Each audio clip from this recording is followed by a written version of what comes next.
All right, and for more analysis, we go to Paul Eckloff, a 23-year veteran of the Secret Service who provided detail for Presidents George W. Bush, Barack Obama, and President Trump during his career.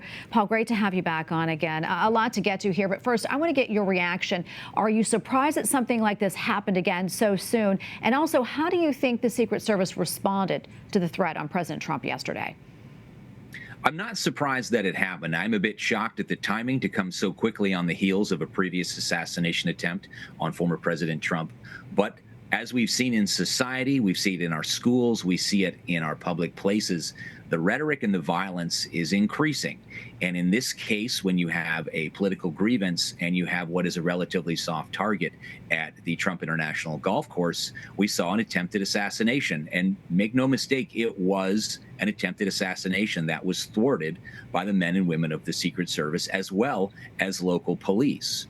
The way the mission model works is anytime the president or former president leaves a permanent protected facility like Mar-a-Lago, they move into public, the risk profile increases. When you're on an over 400-acre open golf course, it certainly is very high. The way the protective model works is you send certain elements out ahead of the protectee, in this case, 1 or 2 holes to the layperson, or 1 or 2 terrain features, as we would say in security. And they're looking for things that don't belong, potential assassins set up along the route, other threats, whether they are explosives or, in this case, gunmen. And in this case, the site agent noticed the muzzle of the weapon of the assassin and engaged and disrupted an assassination attempt. Paul, let me ask you this question. This has been on a lot of people's minds, wondering what's the difference in Secret Service detail for a current president and a former president? And also, after the first assassination attempt, you would think the protection had been ramped up for Trump. Has that happened? It absolutely has happened. And there is a big difference between the protection for a former president and a sitting president.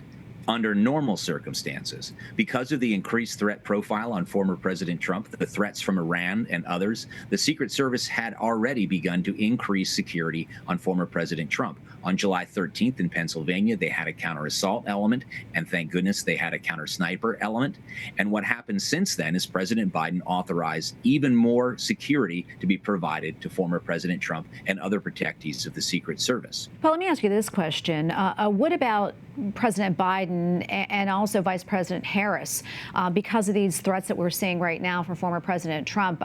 Do you think that security has been ramped up for them as well, or should it be?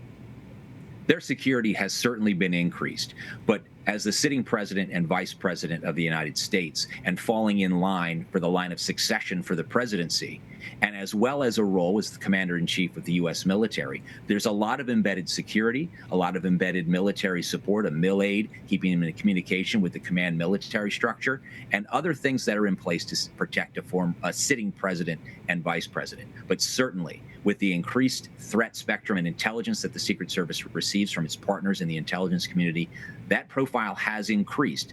But it should be emphasized, once again, that any time a protectee leaves a permanent protected site and goes out in public, in this case to golf, it's what we call an OTR, or an off-the-record movement. And you try to provide a moving bubble of security so that you can sweep an area, the former president moves into that protective bubble, and then that moves ahead and behind him in sort of an accordion-like fashion. And that's what happened on the golf course yesterday. They simply cannot shut down all of West Palm Beach, every road, whether he was president or former president. And what we saw yesterday, especially among the locals, that were able to find a witness and identify this assassin, catch him on the road in a safe manner, and arrest him. So we'll see a different outcome as far as information should come out much more quickly as far as motivations. In Butler, Pennsylvania, the assassin was killed by law enforcement, and you just can't interrogate that, and we will never fully know. In this case, we have an adult who has a robust social media life, possibly even made threats, and has prior arrests for weapons. So there'll be a lot more to unpack in the days ahead. Absolutely. Well, thank you so much, Paul, for coming on and for all your insights. Always appreciate it. Yes, ma'am.